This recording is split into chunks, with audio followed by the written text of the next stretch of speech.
Hi, everybody. Welcome back. Welcome back after lunch.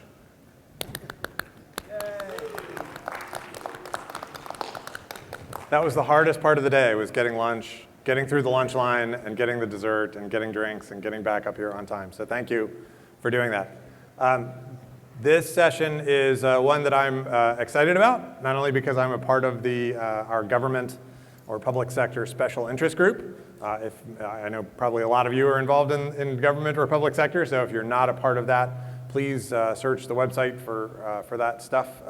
Join the special interest group and get involved in our meetings, because we're doing a bunch of different groups around the world now, and we're really excited for that.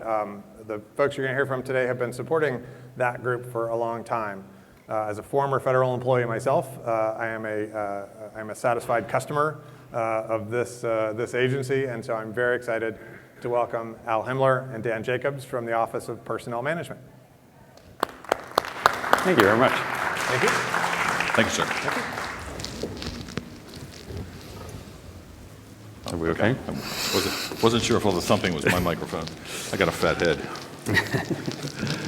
Good afternoon, everybody. My name's Al Himler. I'm the new Chief Technology Officer for OPM, and I've been in the role for about 2 months now. And one of the things that allows me to do is work very closely with our business owners, as well as the technology team that we have in our particular organization, to figure out how to get the best value we can for our federal employees, as well as for the citizenry at large. And with me I have Dan Jacobs. Hi, everyone. Thanks for coming. I appreciate it. My name is Dan Jacobs. I've been at the OPM now for just shy of 3 years. I'm the Cloud Solutions Architect, and in my role here at FinOps, essentially the Cloud Portfolio Manager.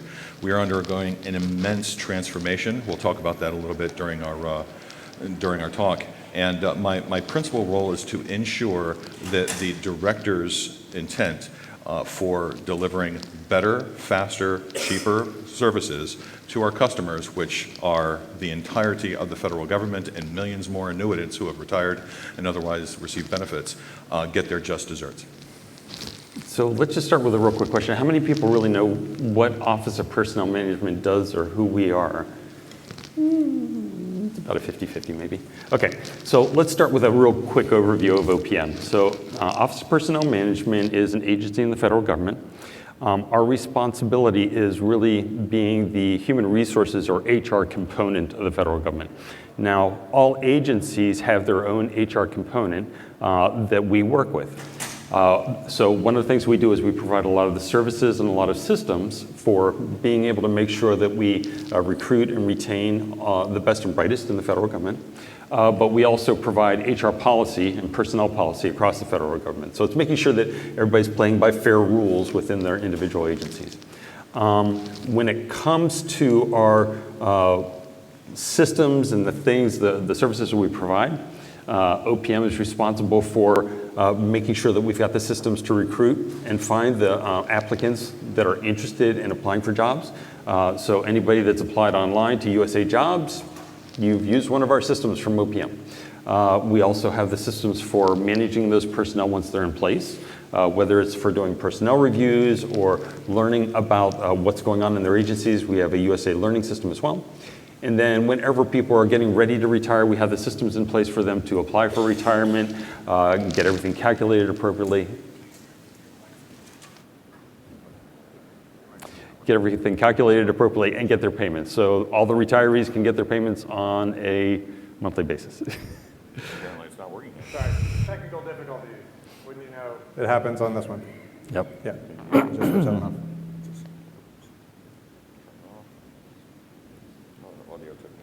While he's working on that. Since HR is usually a cost center in most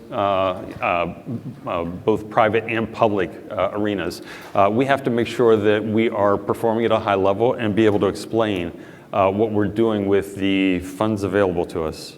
Get back to the right slide. There we go.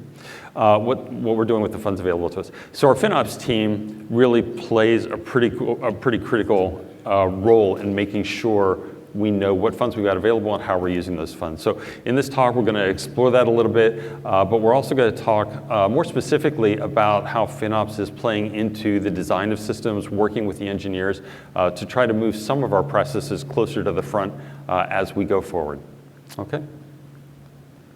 All right. So first, let me talk a little bit about sort of our journey and where we've come over the last year. We've been using FinOps for about 1.5 years, 2 years now.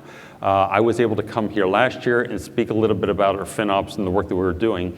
And at that point in time, we were 6 months into what we generally refer to as the 2-year sprint to the cloud in OPM.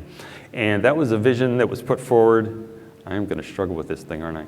That was a vision that was put forward by our CIO, Guy Cavallo. And the idea was we wanted to get all of our workloads basically from on-premise into the cloud. And we've got 3 data centers that we're moving systems from. We are within 3 months of finishing a 2-year sprint to the cloud. And I can report that we're at about 85% done with our small workloads, our large workloads. There are a couple that aren't going to make it, but they'll be pretty soon after that 2-year finish line. And then one of the things that we're also looking forward to is trying to understand what's going to be required to move our mainframe systems, which also are a big component of how we process a lot of payments for our retirees and so forth, okay? So that's kind of where we've been. The place that the FinOps team was at whenever I was here last time was sort of establishing a cadence. We were working with our procurement officials, our finance officials and engineers, leadership stakeholders, bringing them all together in a bi-weekly meeting where we would explain what's going on and any issues we're encountering. And that was getting traction about 1 year ago.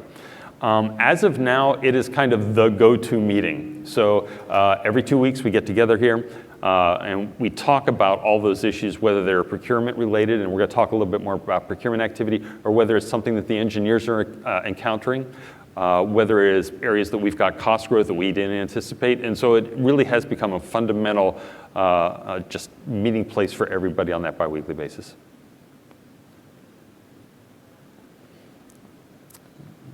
All right. So Dan, why don't you talk a little bit about how we're doing design and incorporating FinOps into some of that work? Sure, thanks. Okay, off again, on again. All right, now here we go. My apologies, folks. I'm not a rock star.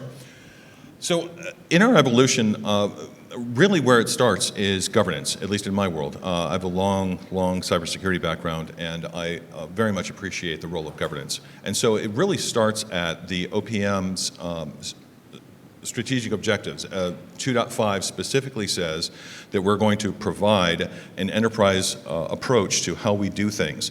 We're going to lower the amount of fraction of the fractive way that we deploy workloads, and is that me? That's not me. Okay. Reduce redundancy, lower costs, etc. Now, our IT strategic plan 4.3 specifically says, fantastic, we're going to execute on that, but we're going to do it in the cloud. So we create an authoritative arc about how we're going to do things. So the next layer down is when we start engaging with our systems engineers. We're like, look, we're going to move to the cloud, and we need to start understanding your workloads, how big they are, what the data size is, what the compute size is, et cetera. And so when we start peeling back some of that layer, and we need some help, right? So we leveraged Microsoft Azure and Azure. Gosh. This was Cost manager? Cost manager is when you're in the cloud. So the pre-deploy host that goes on every system. Migrate. Migrate. Thank you very much, Melvin. That's my boss up there. Just embarrassing myself. So we leveraged Azure Migrate, and Migrate was a fantastic tool. Provided us an enormous amount of information, and effectively what it does is it on a host-based level, it will go throughout your entire data center, all 3 in our case, start tracking metrics, how big your workloads are, what the interdependencies are, and then turn around and say, okay, if you were to basically just lift and shift this into Azure, this is what it's going to cost. And here's some optimization techniques. And then we sit down with the systems engineers and say, okay, look, here's what we're thinking. This is what Azure is telling us. What do you think? Now, there's some challenges here, and I don't want to get too far into the weeds, but there's some challenges here because typically in an O&M data center, when you're on-prem, You simply say, okay, how much money do I have? Give me as many blades with as many processors, with as many megahertz processing capabilities as I can, and I'll make do.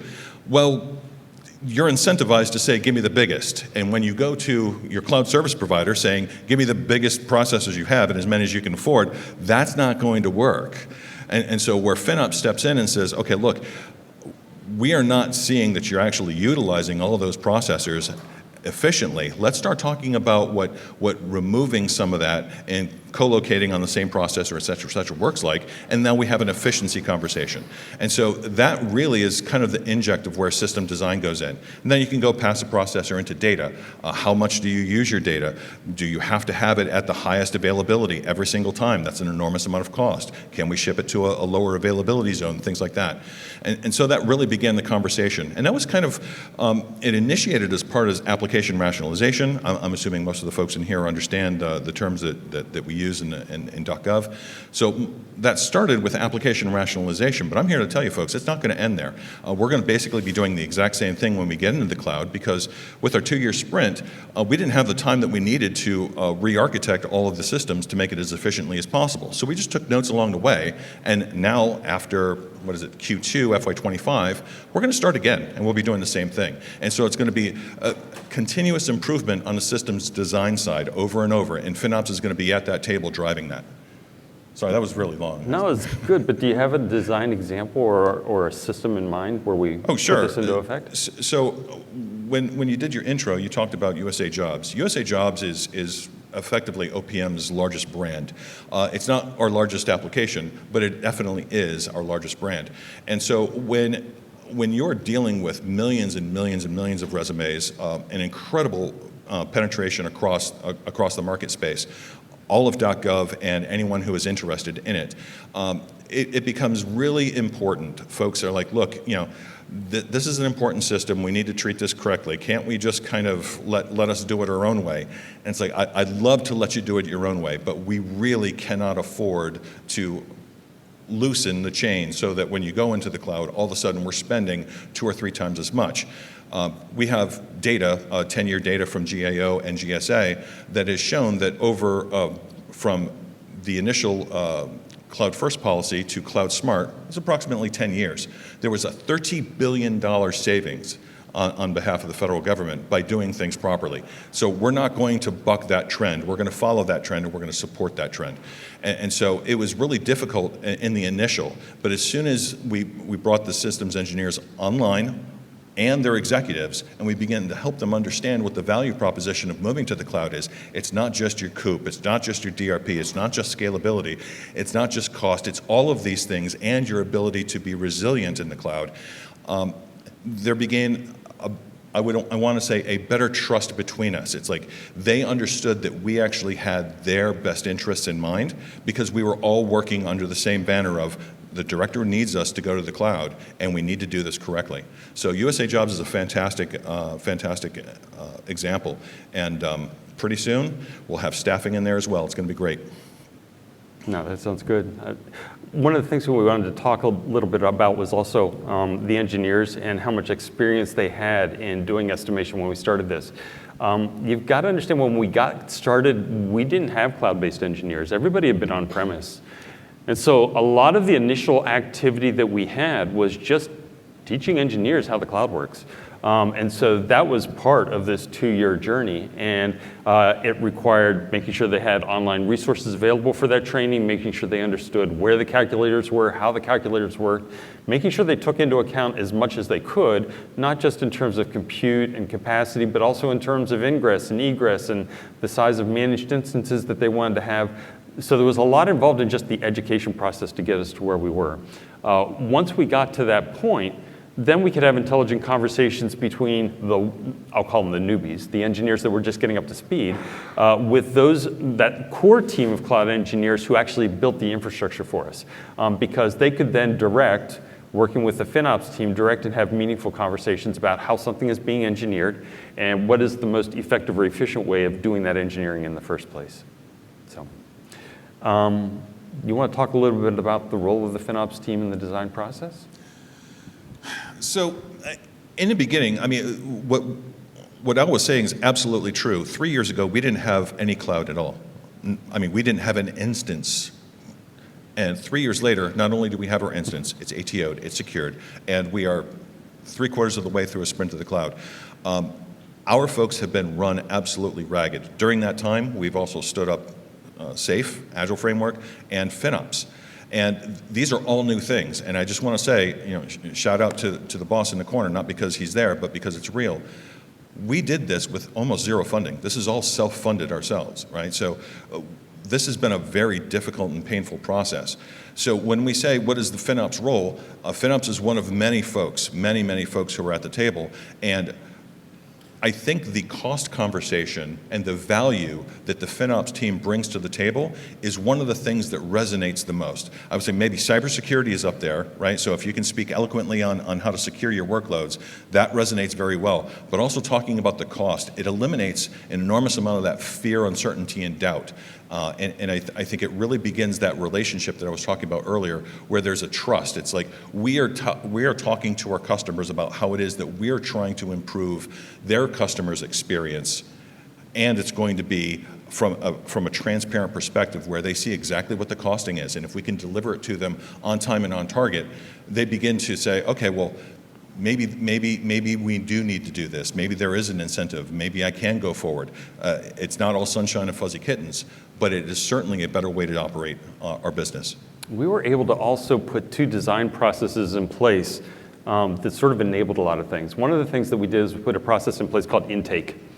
And the idea behind intake is it's sort of the front door for any project submissions. Whenever somebody has a project in mind, they fill out a form, basically. The information that they put in is kind of what you would see in a project charter. It includes a description of what they want to do, the risks that associated with the project they anticipate, what the costs are, who the stakeholders are. That's routed back to the stakeholder to make sure that they're going to sign off and approve on this thing. And then it's sent to the CIO, and the CIO gets final approval because he wants to make sure that, number one, any projects are consistent with the strategic direction that we're going. But also to make sure that we don't have any duplication of effort across any of the other projects. And so once the CIO approves it, that basically allows the project team to go into full-blown architecture and designing what system they want. That kicks off the second sub-process. We call that the cloud infrastructure request process. And in that point, a team takes their architecture, they fill out the form that we have online that describes what they need in terms of cloud, compute, and storage and whatnot. And that information then is routed to the FinOps team. FinOps team gets to be involved, review what's going on. I am struggling here. I think it's the remote, it's not you. Is there another remote? In keeping with the theme of our talk, everything is breaking, so there's the new remote. Thank you, sir. Very good. Thank you. Yep. Here we go. Yeah. All right, anyway. So that second process, the cloud infrastructure request process, allowed the FinOps team to really get integrated into what's going on because all the data, the financial data that they have planned for the FinOps, for standing up their infrastructure would go to the FinOps team.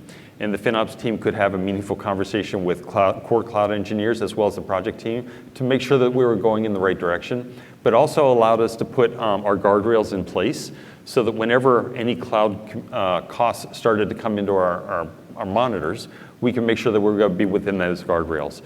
That allowed the stakeholders, the leadership team, who doesn't have day-to-day visibility into what's going on the project, that allowed them to have a dashboard, some transparency to understand where they were with their cloud costs. And so that's really been kind of a boon for enabling that confidence and trust that's been built up between the FinOps team and the project leads. That thing's a mess. Let me go ahead and talk a little bit about 1 or 2 things that went wrong, and then if you have some as well. Yeah, I'd love to address some of those challenges. Not a problem. So one of the things that went wrong is we thought we were doing right. We pushed down responsibility. We pushed down responsibility down to the project teams, and so that responsibility on the project teams is to go ahead and provision their infrastructure. And that was great. It made sure that they had basically their foot on the pedal. If they wanted more infrastructure and they could afford it, they could add more infrastructure. They didn't have to call the core team, the cloud core engineers that we've got, to be able to build out their systems. That worked great. The problem is whenever we delegated that responsibility, we also gave them the responsibility to make reservations on the system. And we thought that that was okay. We didn't think there was going to be a problem until the first time it happened. Because the project team that went ahead and put a reservation in was our data science team. And they put a reservation in for a bunch of data bricks. And they didn't tell us about that. And so we ended up seeing this really big blip one day, and so we had to call them up and find out, okay, what's going on? And they told us what they had done, and we're like, that's supposed to be done in conversation with us because we're the FinOps team. We kind of have to watch the money. And so one of the things that we did as a lesson learned is we took away the ability to lock in reservations from the individual engineering teams. We moved that back to the central cloud engineering team. So that whenever we want to do reservations now, the FinOps team will make recommendations or the project team will make recommendations, but it's done as a Teams call. We get on and we go ahead and we lock in whatever reservations are necessary so that there's a lot of transparency on how that happens and we don't have surprises going forward. And how often would you say that those calls happen? Well, it depends on the time of year and where we are in the project cycle because what we did is we sort of took advantage of our contract. And we looked at when we were going to be finishing up our contract period, and we noticed that if we wait, you notice it's on the floor, I didn't even touch it that time. When we wait to the end of the award of the contract, or excuse me, the recompete of the contract, it gave us a time period where we could lock in reservations as many as we could for the period of time that our procurement authorities would allow. And that allowed us to take advantage of any money that we had prior to the end of that contract. So it's really, again, like everything else we've talked about, in partnership with our customers and bringing all the relevant stakeholders to the table. Absolutely. So there's clear accountability and transparency throughout the process. But one of the other challenges we encountered, and maybe we want to talk about this, is security logging data. Oh, yeah, absolutely. So broadly speaking, I want to outline a few of the challenges that we've encountered. I want to get down to the specifics, and I think logging will be the last one. Overarching, one of the biggest challenges is what I would consider just table stakes. When you are an organization that has approximately 0% cloud penetration and you have a plan to go to 100% cloud penetration roughly within 3 years, there's going to be a lot of folks who have said, hey, look, I've been with this server from day one. It's my baby. I anointed it back in 1978, and you're not going to touch my child. So I consider that table stakes. Everyone who goes through it, don't really want to go too far into that, but that was absolutely a challenge. Many organizations will spend years in a hybrid mode in order to avoid some of those issues. OPM is like, no, we're shattering it. We're going right through this thing. But what that wound up doing is, in the second part, was there's an awful lot of change velocity, which means we didn't have the ability to understand if every change that we wanted to make was going to provide immediate benefits, because there is legitimately no single piece of IT in our organization that hasn't changed over the last 3 years. Everything has changed. How we deliver services, how we charge for services, the services themselves, the infrastructure that they ride on, all of the application rationalization in order to re-platform or rehost, retire, et cetera. Implementing low-code, no-code platform solutions. So much has changed in the organization. That creates an incredible amount of velocity such that when we're doing retroactives, that retroactive is going to be for that specific thing. It's really difficult to measure the change long term because it's been unyielding for a long time. And that's been a challenge. I don't want to say it's burned people out, but it's definitely stressful. One layer under that, I think, is the inherent complexity of federal operations, right? So I'm assuming, again, that most of us in here understand some of these complexities, which is we have several different pots of money, 7, 8 different funding streams. We'll call them colors of money. Each of them comes with different expiration dates and different regulatory requirements that wrap around it. That in and of itself is enormously complex. But then you start saying, okay, I have various lines of business, each of which can have 1 to n of those colors of money. And it's like, that's a whole different level of complexity. And then you add all of the other things that we've been talking about before, standing up Safe Agile. We were not an Agile organization 3.5 years ago. Standing up FinOps, we had absolutely zero understanding what FinOps was 3 years ago. We had no real impression of what cloud was 3 years ago. So the enormous complexity of moving some of these large workloads that are, frankly, some of the most sensitive in .gov. I mean, every organization has a value proposition that they say, I'm very special, I'm very important.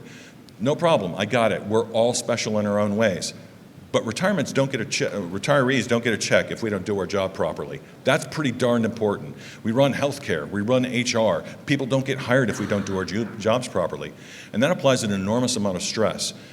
So you see throughout this entire arc, the folks that have been at the helm of this are absolute champions of change. But really, the unsung heroes are the hundreds of people working in order to make this stuff happen every day. So let's talk a little bit about logging.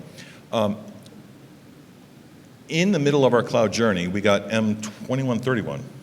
Yeah, M2131, which was OMB memo, basically says, hey, look, you got to do a bunch of cybersecurity things, which is just one more in an infinite chain of cybersecurity requirements that comes out. And they're all good. I'm not complaining. It's just it gets hard. Okay, implementing MFA on systems that we've already been working on replatforming for 6 months, and now everything is stopped. Implement MFA and then go, and it's like, okay, we're going to have to shift that timeline right. It's like, well, we have a 2-year sprint to the cloud. You better work fast. But logging was really strange, and this is where FinOps comes in. The directive was to increase logging to a point where we were beginning to see significant increases in our cybersecurity spend. At some estimates, approximately 50%. So 50% of our cloud spend would be for logging alone. We were not prepared for this at all. And I don't think OMB knew exactly what the byproduct of that would be either. And what it's forced us to do is really look at, from a cost model and a business model perspective, how is it that we can either, one, absorb these costs, or two, pass these costs in an intelligent way, either internally or to our customers, and how do we make that as transparent as possible? And the FinOps team, when we engage the FinOps team says, look, we're not even wholly into the cloud yet, and we are getting tens and 100,000+ lines of data. We're getting an enormous amount of data. We can't possibly do this for humans. We need to actually implement some automated services in order to help us. Give us a tool. Then we can start talking about this. And it's like, okay, but M2131 is due now. Well, we're not even to the point where we're assessing what tools that we need. And so it's been exceedingly challenging, but we're working through it.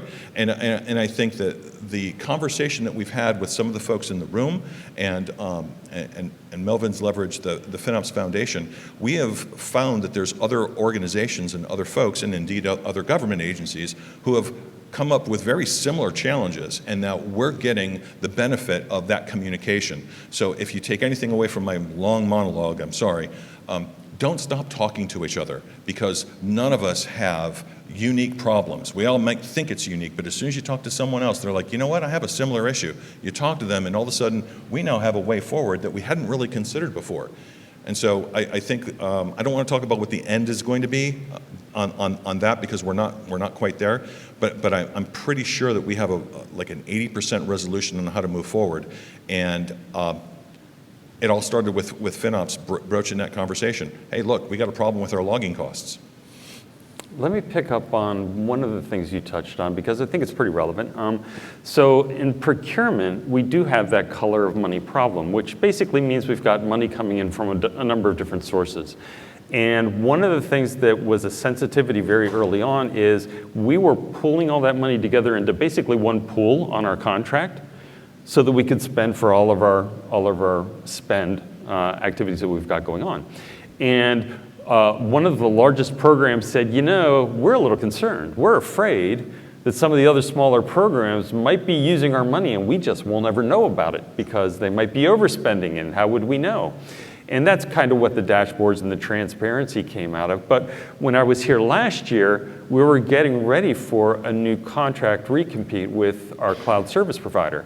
And we said, we talked to people here about this problem, and we said, we think the right model is we're going to divide up our new contract so that we could have basically a line of funding line for each of those programs.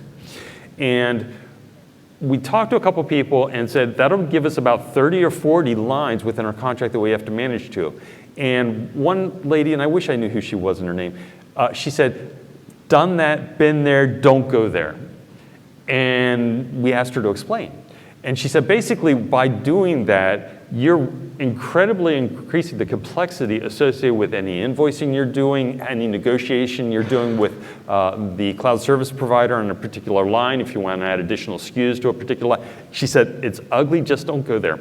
And we only have half of a contract person. We don't even have a full contract person for managing this. And so we went back, we thought about that. We said, we need to sort of balance this out. We know we've got this line of funding that comes in from this one very incredibly customer, if you will. And so what we did is rather than set up 30 lines of accounting coming into the contract, we set up 2 so that we could insulate and provide assurances at a contract level, provide assurances to that very large program while making sure that we had the flexibility to work with all the other smaller projects and their lines of funding coming in. And that provides a lot of flexibility going into the new contract. So that was one of the lessons learned from FinOps in these conversations. Yeah, absolutely, talk to people. You're gonna learn a lot of good stuff and things you can take back and use whenever you go back to work. One of the other things we did on the acquisition side that was sort of a lesson learned is whenever you're working with a cloud service provider and you lock in your terms, they don't have to be your terms forever. You can go back and talk to them some more.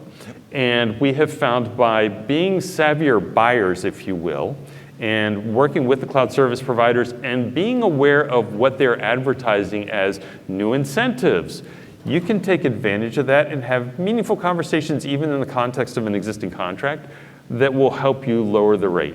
I won't go into any details, but it's been sort of significant what we've been able to accomplish just by understanding that our cloud service provider is giving this new incentive out, and they didn't communicate it directly to us.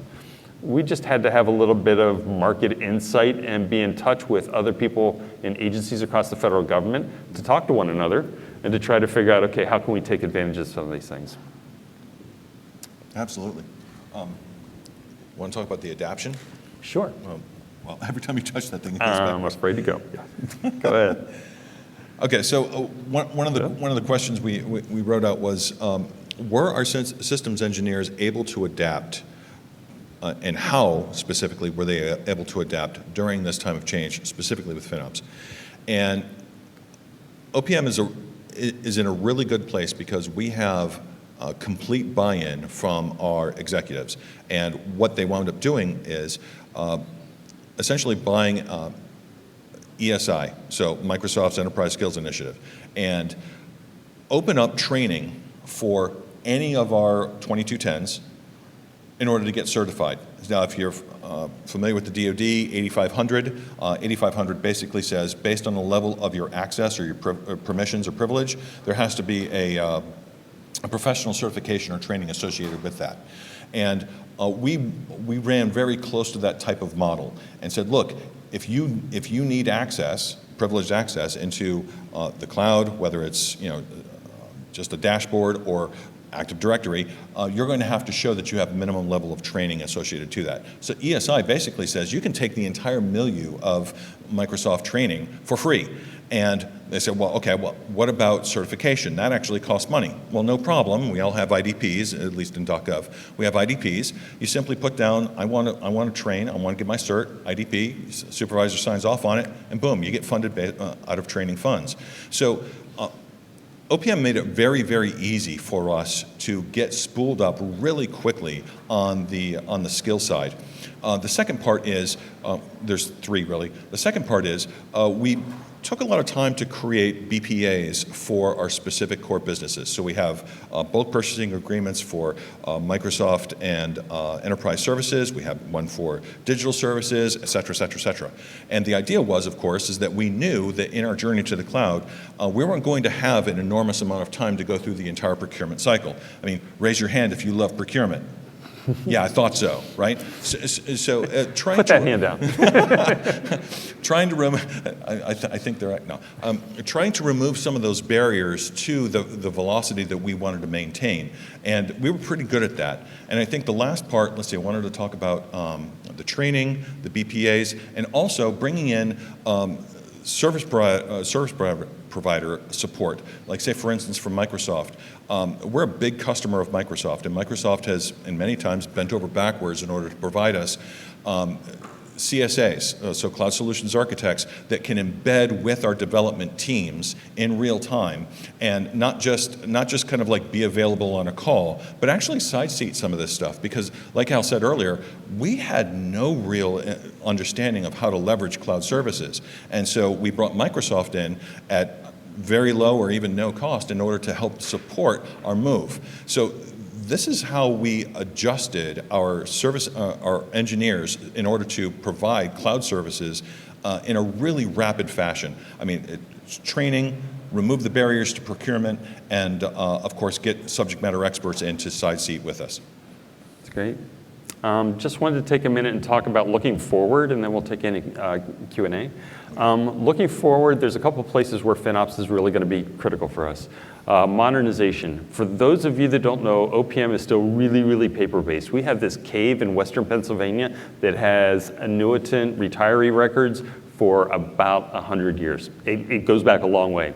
And one of the challenges we've got is we've got all of this historical paper, and since we haven't really gotten to digital processes, we keep getting boxes and boxes. We get 10 boxes a week from DoD alone of all the next set of people that are applying for retirement or processing their health benefits. And so it's a lot of paper. We really need to get past that badly. We're working on defining modernization efforts across our lines of business. FinOps is going to be really critical for us to help understand what the expected compute storage costs are going to be once we move into that digital environment. And then the second thing I'll touch on is, and of course everybody's talking about, is AI, right? We are putting our toes in so far by providing proof of concept opportunities for different programs so that they can have a sandbox, they can play with it a little bit, and they can understand what the cost-benefit analysis is for doing a particular AI project. Once they do that, they will still have to come back to a OPM, Artificial Intelligence Steering Committee, and get approval before they move into a pilot or a full-blown production environment. And the reason that we're taking such a slow and deliberate approach is we don't know how much AI is going to cost, and we don't know how to optimize it yet. It's still too new.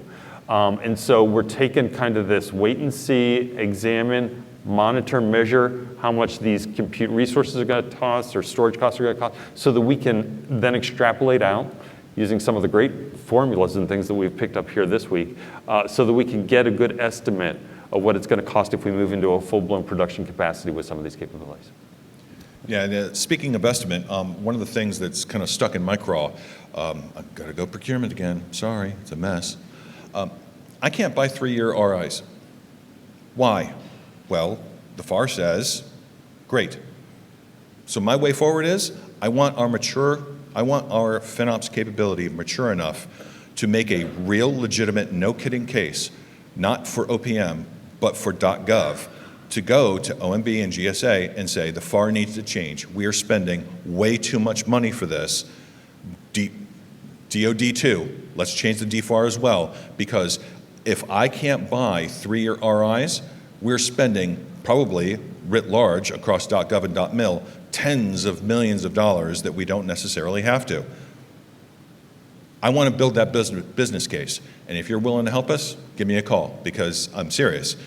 This is something that we deserve. We deserve the ability to show the federal government that we can change our own policies in order to make our own systems better, and I think it can start here.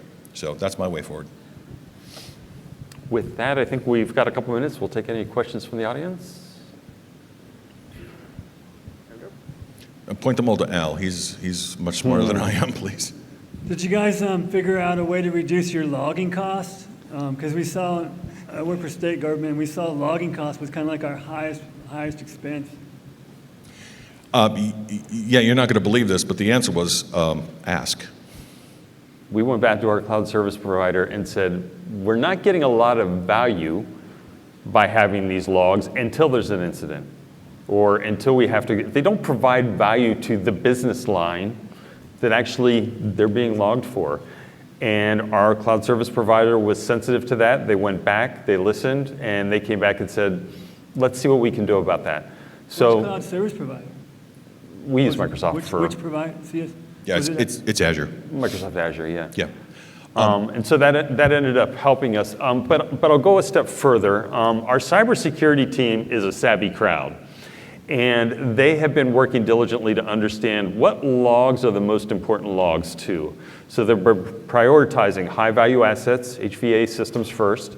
They've been looking at those logs that don't provide a whole lot of intrinsic or meaningful value so that we can sort of deprioritize the logs that we're not saving yet. But they've made it very clear to us this year, FY25, they plan on logging 100%. So we are working very closely with them to understand, okay, what are the cost implications and how can we manage those costs in the context of everything else that our lines of business want to do. Thank you. Can I just jump on that real quick? And one of the things is, I don't want you to think it trite that, just ask. That just ask was a byproduct of some knife fights in phone booths. Like, look, if this gets so bad, I'm willing to take our logs somewhere else. I'll go process it somewhere else. You got to think out of the box and do business case analysis in order to understand what is the drive, and this is exactly what Al was talking about. Many of these logs don't actually provide any business value until there's a compromise. Great. All right. Let's talk about maybe not cold, but a cooler storage. Let's maybe talk about something else. And all of these discussions wound up coming to, have we actually asked our service provider would they cut us a break? And they did. So examine some of those opportunities. Other questions? Hi. You had mentioned the importance of governance early on, and can you hear me?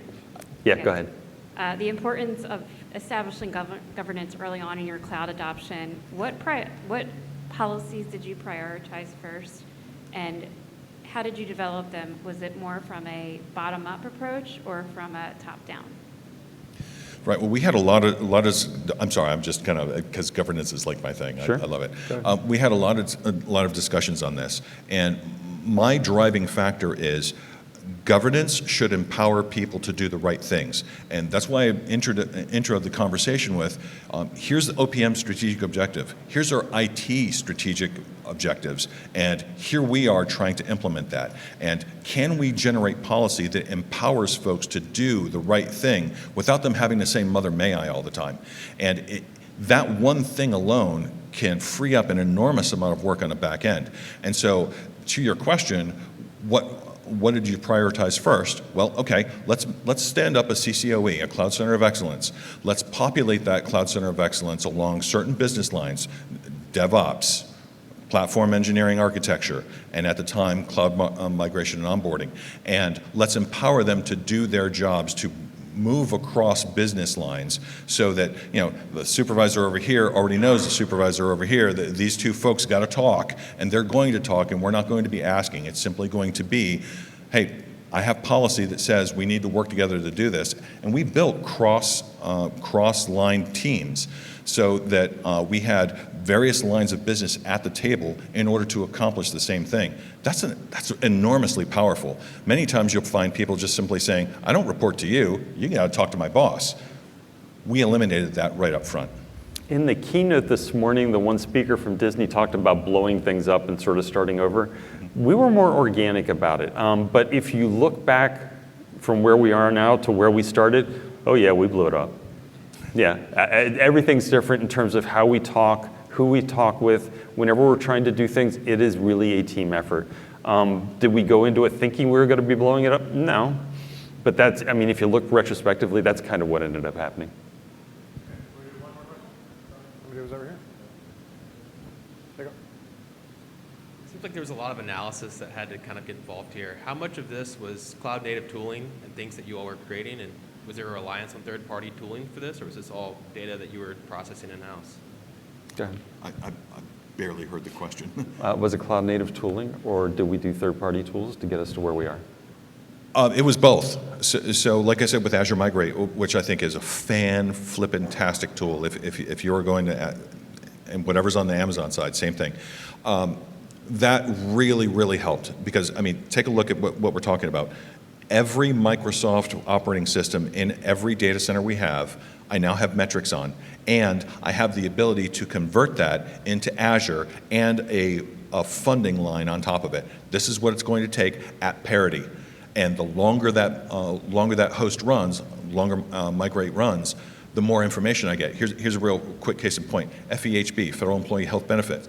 This system is effectively dormant for everything that's not open season. But in open season, you got millions of hits per day, right? So if we did not have Migrate running in the data center during open season, we would have no visibility on what the actual throughput would be in order to right-size it for when it moved into the cloud.